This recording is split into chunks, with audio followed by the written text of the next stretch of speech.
Corona महामारी के शिकार सीएम शिवराज का आज अस्पताल में 9वां दिन है। सीएम ने अस्पताल से ट्वीट करते हुए लिखा है कि वो ठीक हैं और कोरोना के कोई लक्षण नहीं हैं। सीएम शिवराज के मुताबिक आज सुबह उनका सैंपल लिया गया है और अगर रिपोर्ट नेगेटिव आई तो कल उन्हें अस्पताल से छुट्टी मिल सकती है।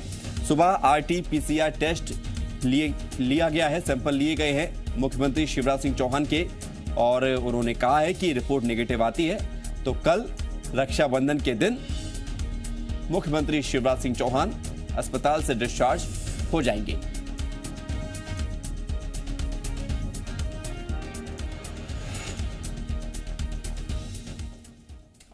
मध्य प्रदेश में कोरोना के लगातार बढ़ते मामलों को लेकर सरकार और स्वास्थ्य विभाग चिंतित है। स्वास्थ्य विभाग का कहना है कि लगातार बढ़ते आंकड़े उसे कोरोना से निपटने की रणनीति बदलने पर मजबूर कर रहे हैं। प्रदेश में कोरोना के हालात को लेकर स्वास्थ्य विभाग ने प्रेस कॉन्फ्रेंस की और इस प्रेस कॉन्फ्रेंस में स्वास्थ्य विभाग के अपर मुख्य सचिव मोहम्मद सुलेमान, एम्स डॉक्टर की डायरेक्टर सरमन सिंह और NHM की डायरेक्टर छवि भारद्वाज मौजूद थी। स्वास्थ्य विभाग के मुताबिक MP में कोरोना का डबलिंग रेट जुलाई में बढ़ा है। जून महीने तक MP में कोरोना को लेकर स्थितियां अच्छी थी, लेकिन जुलाई में मध्य प्रदेश के कई शहरों में कोरोना संक्रमण तेजी से बढ़ा है।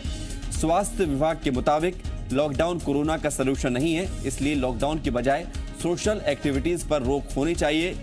इसके अलावा स्वास्थ्य विभाग के अपर मुख्य सचिव मोहम्मद सुलेमान ने कहा कि धार्मिक आयोजन, राजनीतिक कार्यक्रमों के चलते कोरोना के मामले बढ़े हैं। उन्होंने कहा कि कोरोना को लेकर आज हम ये अनुमान नहीं लगा सकते कि अगले 15 दिन बाद क्या होगा, लेकिन उन्होंने इतना साफ किया है कि अगस्त में कोरोना मरीजों की संख्या में इजाफा होगा और हमें उस हिसाब से अस्पतालों में मरीजों के लिए बेड बढ़ाने होंगे। आप सामाजिक लोगों का मेल मिलाप बढ़ गया, इकोनॉमिक एक्टिविटी बढ़ी लेकिन सामाजिक मेल मिलाप बढ़ गया। शादी ब्याहों में बड़ी संख्या में लोग आने लगे और कई बार शादी ब्याहों के कारण बहुत सारे केसेस आए, धार्मिक आयोजनों के कारण कई बार बहुत सारे केसेस, राजनीतिक आयोजनों के कारण कई बार बहुत सारे केस आए।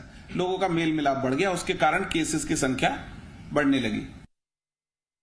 ये बिल्कुल स्पष्ट है कि लॉकडाउन सोल्यूशन नहीं है। हम अनंत काल तक लॉकडाउन नहीं कर सकते, क्योंकि हमारे देश में उसके इकोनॉमिक इम्पैक्ट इससे कहीं ज्यादा सीवियर हो सकते हैं। लेकिन साथ में ये भी जरूरी है कि हमको समझना होगा कि अगर हम अनलॉक में प्रिकॉशंस नहीं लेते हैं तो केसेस की संख्या बढ़ती है। तो एक बैलेंस स्ट्राइक करने की जरूरत है कि आप इकोनॉमिक एक्टिविटी नहीं रोक सकते लेकिन सोशल एक्टिविटी को रेस्ट्रिक्ट कर सकते हैं।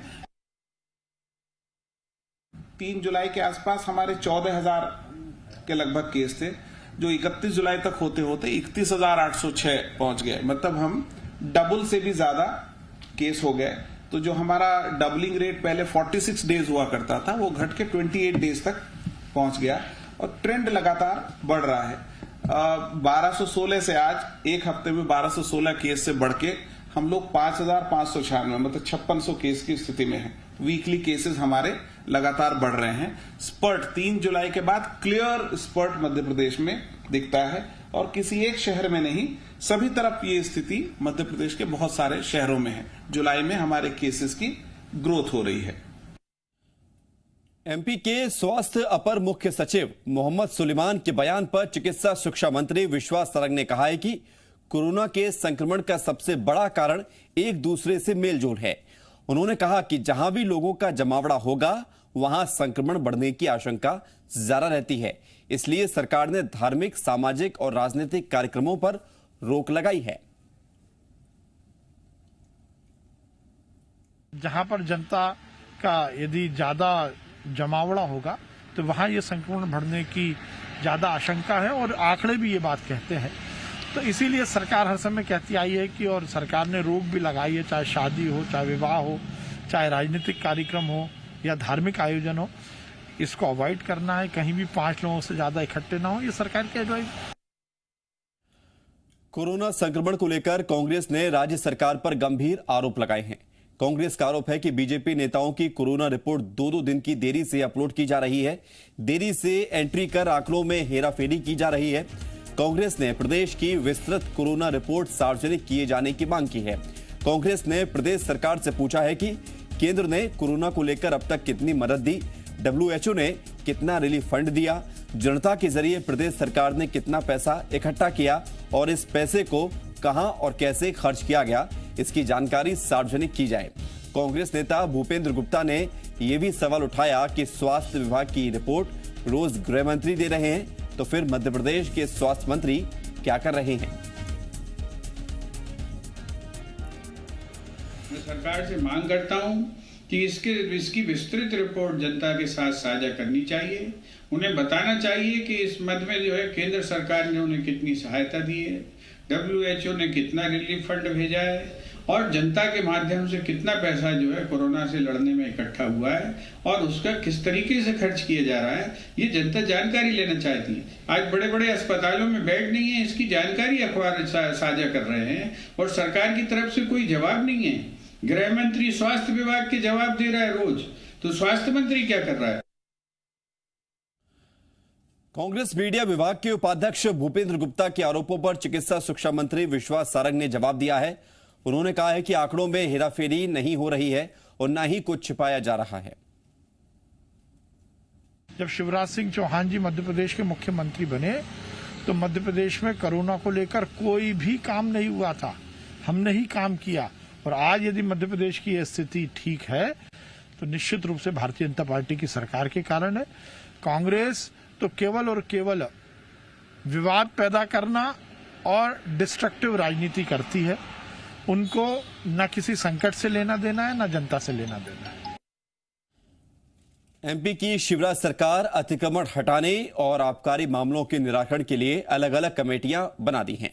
नगर निगम सीमा के अतिक्रमण हटाने के लिए जो कमेटी बनी है उसमें मंत्री विजय शाह, भूपेंद्र सिंह, जगदीश देवड़ा, गोविंद सिंह राजपूत, प्रद्युम्न सिंह तोमर, ओम प्रकाश सकलेचा, अरविंद भदौरिया शामिल हैं। उसके साथ ही राजस्व विभाग के प्रमुख सचिव को समिति का सचिव बनाया गया है। वहीं आबकारी मामलों के निराकरण के लिए बनी समिति में मंत्री जगदीश देवड़ा, बिसाहूलाल सिंह, भूपेंद्र सिंह, मीना सिंह और प्रेम सिंह पटेल को शामिल किया गया है। वहीं वाणिज्य कर विभाग के प्रमुख सचिव को कमेटी का सचिव बनाया गया है।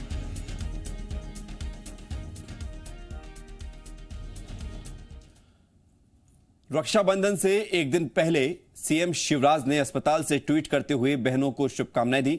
सीएम ने अपने संदेश में लिखा कि अगर भाई के यहां जाना सुरक्षित ना हो तो फोन पर या फिर सोशल मीडिया के माध्यम से त्योहार मनाया जा सकता है, क्योंकि सावधानी में ही सुरक्षा है। तो कल रक्षाबंधन है, उससे एक दिन पहले सीएम शिवराज सिंह चौहान ने यह ट्वीट किया है। कांग्रेस विधायक आरिफ मसूद ने कॉन्फ्रेंस कर सरकार पर निशाना साधा है। उन्होंने कहा है कि यहां मुख्यमंत्री और गृह मंत्री की तानाशाही चल रही है। रक्षाबंधन पर यहां मापदंड के साथ छूट देनी चाहिए। इंदौर वालों ने साहस दिखाया, इसलिए वहां पर त्योहार के दिन शहर खुला रहा। यहां के जनप्रतिनिधियों ने साथ दिया होता तो रक्षाबंधन पर भोपाल भी खुला होता। आरिफ मसूद ने बताया कि वो रक्षाबंधन पर 20,000 राखी के पैकेट पहुंचाएंगे। कोरोना काल में वो भाई का फर्ज निभाते हुए हर घर राखी उपलब्ध करवाएंगे। मैं 20,000 करीब राखी के पैकेट, जिसमें नारियल भी है, रुमाल भी है, राखियां भी हैं, वो अपनी तरफ से अपनी विधानसभा में मेरे वॉलंटियर्स घर घर जाकर देकर आएंगे, जिससे मैं उम्मीद करूंगा कि मेरी विधानसभा की बहनें कम से कम राखी से वंचित न रहें और रक्षाबंधन का पर्व अच्छे से मनाएं। तो निश्चित रूप से अभी हम जैसे भाई, हम जैसे बहुत सारे समाज सेवी जिंदा हैं, वो ये काम पूरा करेंगे। शिवराज सिंह चौहान जी और माननीय नरोत्तम मिश्रा जी दोनों की एक तरह से हिटलर शाही चल रही है। जो समझ में आ गया, निर्णय ले लिया तो ले लिया, बाकी सुनने का मतलब नहीं है। जो हमारा दिल चाहा वो करा लिया। इंदौर वालों ने साहस दिखाया। मैं अगर भोपाल के जनप्रतिनिधियों से भी दरखास्त करता हूं कि साथ अगर मेरे खड़े हुए होते, सारे जनप्रतिनिधियों को भोपाल की चिंता होती, तो आज भोपाल भी राखी के त्यौहार पे हमारी बहनों के लिए खुला होता। 5 अगस्त को जब राम मंदिर के शिलान्यास के लिए प्रधानमंत्री नरेंद्र मोदी अयोध्या पहुंचेंगे तो उस दिन राम भक्त अपने घरों को दीपक से रोशन कर भगवान श्री राम के मंदिर निर्माण का अभिनंदन करेंगे और इस दिन को उत्सव के रूप में मनाएंगे। चूंकि भोपाल में कोरोना संक्रमण की वजह से 4 अगस्त तक लॉकडाउन है, तो ऐसे में मध्य प्रदेश विधानसभा के प्रोटेम स्पीकर रामेश्वर शर्मा ने उत्सव सुरक्षा किट बांटने का फैसला किया है और इस उत्सव किट में राखी है, मास्क है और दीपक हैं। जिन्हें खुद रामेश्वर शर्मा घर घर जाकर बांटेंगे। इन उत्सव सुरक्षा किट को रामेश्वर शर्मा के कार्यालय में ही तैयार किया जा रहा है, जिसमें खुद रामेश्वर शर्मा हाथ भी बटा रहे हैं।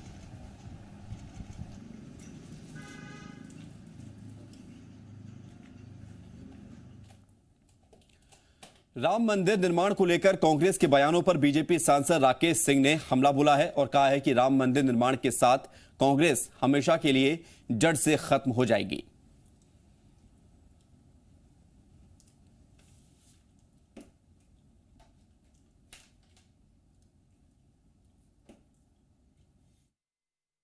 वास्तव में हजारों साल से जो संघर्ष हुआ, उस संघर्ष की ज्योति को लेकर ये आबादी परंपरा और अपने पुरखों के साथ आगे बढ़ती चली आ रही थी। आज वो समय आ रहा है 5 तारीख को कि उनके जो भीतर के भाव थे वो पूरे होने जा रहे हैं और उसका विरोध करने का मतलब है कांग्रेस का देश से जड़ से समाप्त होना।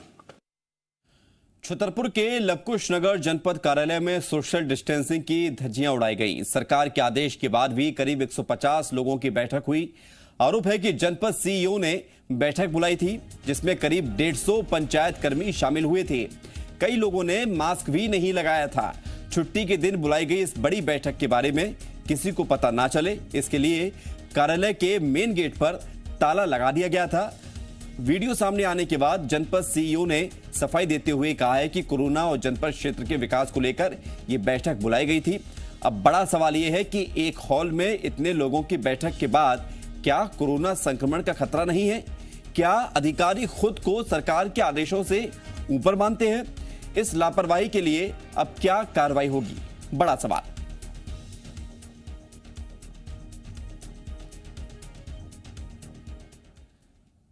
छिंदवाड़ा में लॉकडाउन के दौरान एक पुलिस वाले की डंडा चलाने का वीडियो वायरल हुआ है। नाके के पास ये पूरी घटना बताई जा रही है।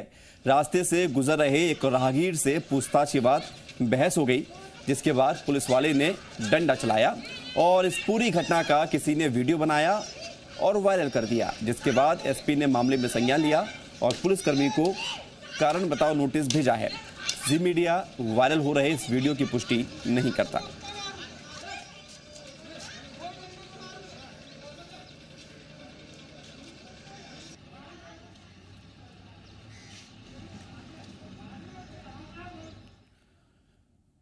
इंदौर में शराब ठेकेदारों के गुर्गों की गुंडागर्दी सामने आई है। यहां एक ठेके के बाहर ही एक युवक के हाथ पैर बांधकर जमकर पिटाई की गई। अवैध शराब बेचने के शक में युवक को डंडे से जमकर पीटा गया। हालांकि सोशल मीडिया पर वीडियो वायरल होने के बाद पुलिस ने आरोपियों के ऊपर केस दर्ज कर 5 आरोपियों को गिरफ्तार कर लिया है।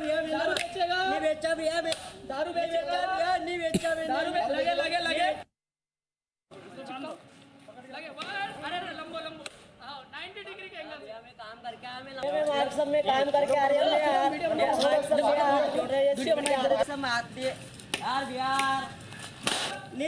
नाम लेके उसमें प्रकरण पंजीबद्ध किया गया है और इसमें 6 आरोपियों के खिलाफ प्रकरण पंजीबद्ध हुआ है। 5 आरोपियों को भी हम लोगों ने गिरफ्तार कर लिया। ये जो घटनास्थल है ये चौथाम चौराहे पर बाइन शॉप है, उसके पीछे एक खाली अहाता है जो बंद है इस समय, वहाँ का घटनास्थल। दतिया के जिगना गांव में 2 गुटों के बीच फायरिंग की घटना सामने आई है, जिसमें गांव के ही 10 साल के बच्चे और उसकी मां को गोली लग गई।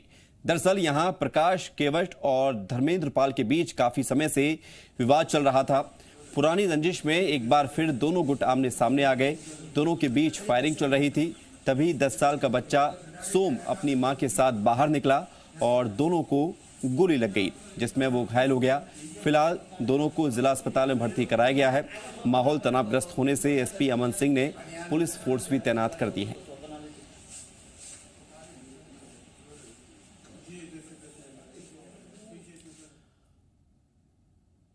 मंदसौर के व्यापारी विश्वनाथ उर्फ विष्णु बागोरा की खुदकुशी मामले में पुलिस ने व्यापारी की पत्नी, जिम ट्रेनर अल्ताफ और जिम मालिक मुनव्वर के खिलाफ एफआईआर दर्ज की है। ट्रेनर और जिम संचालक को गिरफ्तार कर पुलिस ने पैदल जुलूस निकालकर कोर्ट में पेश किया, जहां से दोनों को कोर्ट ने जेल भेज दिया है। पुलिस ने बताया कि आरोपी जिम ट्रेनर अल्ताफ और जिम संचालक मुनव्वर से साक्ष्य बरामदगी और पूछताछ की जा चुकी है। पुलिस के मुताबिक आरोपी जिम ट्रेनर अल्ताफ ने कहा कि व्यापारी की पत्नी से उसके अवैध संबंध थे, साथ ही व्यापारी को प्रताड़ित करने की बात भी मानी है। बीजेपी सांसद सुधीर गुप्ता ने मंदसौर, रतलाम और नीमच के एसपी को पत्र लिखकर इस तरह के मामलों की जानकारी मांगी है। उन्होंने इस तरह की घटनाओं को संगठित अपराध बताते हुए 3 साल में युवतियों के अपहरण और लव जिहाद जैसी शिकायतों की जानकारी मांगी है। विश्वनाथ नामक व्यक्ति ने आत्महत्या की थी, प्रताड़ित होकर अपनी पत्नी, और जहां वो जिम में जाती थी ट्रेनर अल्ताफ के खिलाफ उसमें जो अपराध पंजीबद्ध था, अल्ताफ को गिरफ्तार किया गया है और उसके साथ में जो जिम संचालक था मुनव्वर, इनको गिरफ्तार किया गया, जिनको आज माननीय न्यायालय पेश किया गया। बैतूल में प्रेमी प्रेमिका के डबल मर्डर से सनसनी फैल गई। मामला आठनेर के गोंडी घोगरा गांव का है। यहां लिव इन में रह रहे प्रेमी प्रेमिका की धारदार हथियार से हत्या कर दी गई। हालांकि अभी तक हत्यारों की पहचान नहीं हो पाई है। बताया जा रहा है कि दोनों शादीशुदा थे और दोनों के बच्चे भी थे। दोनों लोग खेत में बने एक मकान में लंबे वक्त से रह रहे थे। दोनों के शव भी खेत में ही उनकी झोपड़ी के पास मिले हैं। मामले की सूचना मिलने के बाद पुलिस मौके पर पहुंची और शवों को अपने कब्जे में लिया है। जांच के लिए बैतूल से एफएसएल की टीम भी बुलाई गई है।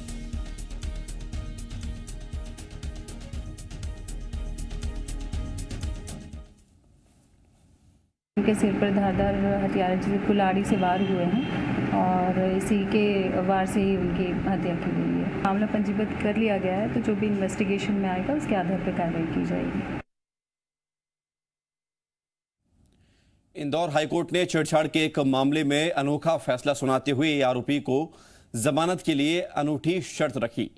हाईकोर्ट ने आदेश में कहा कि आरोपी रक्षाबंधन पर पीड़िता के घर जाए, उससे राखी बंधवाए और रक्षा का वचन भी देगा। साथ ही 11,000 रुपए कंपनसेशन के रूप में महिला की थाली में रखेगा। महिला के बच्चे को 5,000 रुपए बतौर गिफ्ट देगा। आदेश में कहा गया है कि रक्षाबंधन की इस पूरी रस्म का वीडियो बनाकर कोर्ट में पेश किया जाएगा। बाद में फिर इसके आरोपी को जमानत मिल पाएगी। दरअसल पूरा मामला उज्जैन के खाचरोद का है, जहां एक शख्स पर पड़ोसी महिला के घर रात 2 बजे घुसकर छेड़छाड़ करने का आरोप लगा था। माननीय हाईकोर्ट द्वारा सशर्त जमानत दी गई है और जिसमें ये कहा गया है कि आरोपी शिकायतकर्ता से राखी के दिन उसके घर जाके राखी बंधवाएगा और एज ए ब्रदर सिस्टर के रिलेशन को मेंटेन करेगा और 11,000 रुपए उसको राखी बंधवाने के लिए देगा। मध्य प्रदेश के सभी पुलिसकर्मियों को अपनी सर्विस बुक अपडेट करने और सुरक्षित रखने के निर्देश दिए गए हैं। पुलिस मुख्यालय ने इस संबंध में सभी पुलिस यूनिट को निर्देश जारी किए हैं। आदेश में कहा गया है कि सर्विस बुक में सभी जानकारियां दर्ज करने के साथ ही पहले पन्ने को लेमिनेट भी किया जाए। एडीजी अमवेश मंगलम के अनुसार ऐसे कई मामले सामने आए हैं कि जब पुलिसकर्मियों की आकस्मिक मृत्यु के बाद सर्विस बुक पर पूरी जानकारी नहीं होने की वजह से परिवार वालों को परेशानी का सामना करना पड़ा है। भविष्य में इस तरह की समस्या किसी पुलिसकर्मी के परिजन को ना हो, इसे ध्यान में रखते हुए 15 दिन में अभियान चलाकर सभी की सर्विस बुक अपडेट करवाकर सुरक्षित रखने के निर्देश दिए।